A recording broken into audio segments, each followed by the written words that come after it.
தனுசு ராசி. தனுசு ராசிக்கு இந்த வாரம் புத பகவான் மிகப்பெரிய சப்போர்ட் பண்ண போறாருங்க.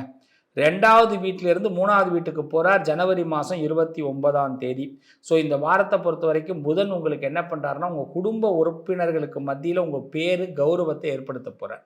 அது மாதிரி நீங்கள் எக்கச்சக்கமாக மனசில் குழப்பத்தில் இருந்தீங்கன்னா ஒரு தெளிவு கிடச்சிடும். ஸ்மார்ட் யோசனைகள், இனிமேல் இப்படி நடந்துக்கணும், இனிமேல் இப்படி பேசணும், இனிமேல் இப்படி இருக்கணும் அப்படின்னு பிப்ரவரி 1க்குள்ளே பயங்கரமாக ஸ்மார்ட்டாக பிளான் போட்டு அதை நடத்த போகிறீங்க.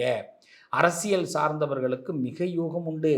பெரிய பதவிகள் இருப்பவங்களுக்கு இன்னும் லாபங்கள் உண்டு. ஐடி சம்மந்தமான பீப்புள்களுக்கு இந்த நேரம் ஃபஸ்ட் கிளாஸ் டைமுங்க. அது மட்டும் இல்லைங்க, புதுசாக உங்களுக்கு பிடிச்சவங்களுக்கு ஏதாவது ஒரு பொருள் வாங்கி கொடுத்து அதில் ரொம்ப சந்தோஷம் அடைய போகிறீங்க தனுசு ராசிக்காரர்கள். பணத்தை பற்றிலாம் இந்த வாரம் கவலைப்படாதீங்க. பணம் பல வழியில் கண்டிப்பாக வரும். இந்த வாரத்தை பொறுத்த வரைக்கும் நீங்கள் செய்ய வேண்டியது முருகப்பெருமான் வழிபாடு பண்ணுங்கள். முருகனை அதிகமாக பிரார்த்தனை பண்ணுங்கள். வீட்டில் உங்களுக்கு ஏதாவது கரும்புள்ளி இருந்ததுன்னா, கரும்புள்ளினா என்ன சொல்லுவாங்க, உங்கள் மேலே ஒரு பிளாக் மார்க் வீட்டில் வேலையில் இருந்ததுன்னா அது விலகிடும். உங்களுக்கு பாராட்டு கிடைக்கும். இந்த வாரம் ரொம்ப சிறப்பாக இருக்க போகிறீங்க தனுசு ராசிக்காரர்கள். மகிழ்ச்சி அதிகரிக்கும். நல்லது நடக்கும்.